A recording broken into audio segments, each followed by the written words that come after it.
Hi guys, kakaligo ko lang dito halos. Dahil hindi ko na naman alam sa ate kung ano na naman ang isip niya. Baka lahat na naman ng mall dito sa Cavite, pupunta na naman namin.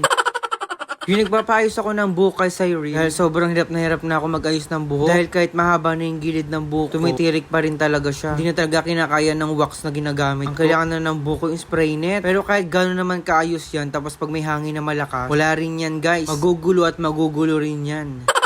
Yung natapos na yung pag-ayos ng buhok ko, ang pupuntahan pala talaga namin is Tagaytay. Kaya yung pagbaba ko, ayan, pinipilit ko yung mama ko para sumama sa amin. Dahil hindi sasama yung pamangkin kong isa pag hindi sasama si mama. Kaya ang ginawa ko, nilagyan ko siya ng lagay para sumama.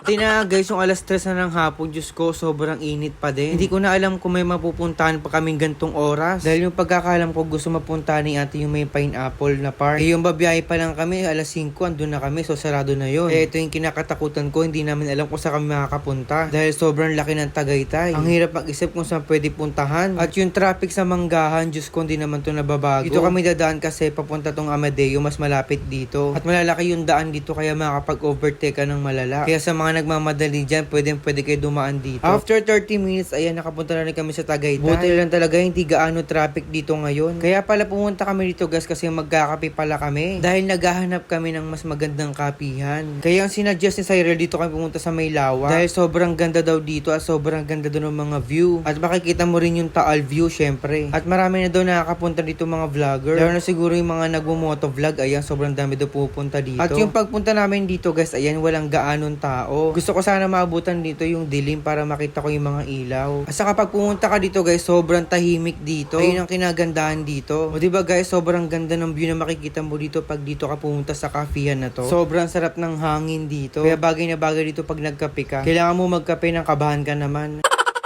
Yung pumunta kami dito guys, hindi naman pala kami nakabili. Dahil nag-increase na sila at sobrang mahal na. Halos kapresyo lang siya ng Starbucks. Pag-isip-isipan na namin na umalis na kami at pumunta na lang kami sa Starbucks. Dahil same lang naman yung presyo. Dati daw kasi mga nasa 150 lang yung kapihan nila. Pero ngayon nasa mga 220 to 250. Mga something like that, mga ganun presyo.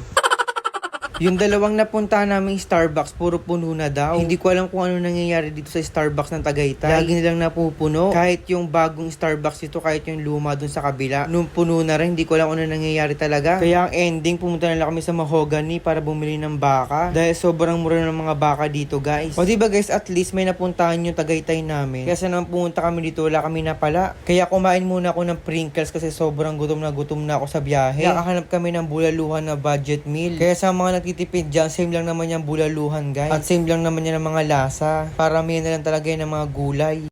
Okay naman yung place nila. Malinis at meron na CCTV kaya safe na safe ka dito. Kaya in-order namin dito guys yung bundle na. Yung mga pang group na. O diba naubusan namin yung Pringles sa sobrang gutom na namin lahat. Kaya after 15 minutes, ayan, dumating na rin. Sobrang bilis. Siguro luto na to. Iniinit na lang nila. Pero promise guys, sobrang sarap. Sobrang lambot ng baka nila. Applause dito sa kainan na pinuntahan namin. No.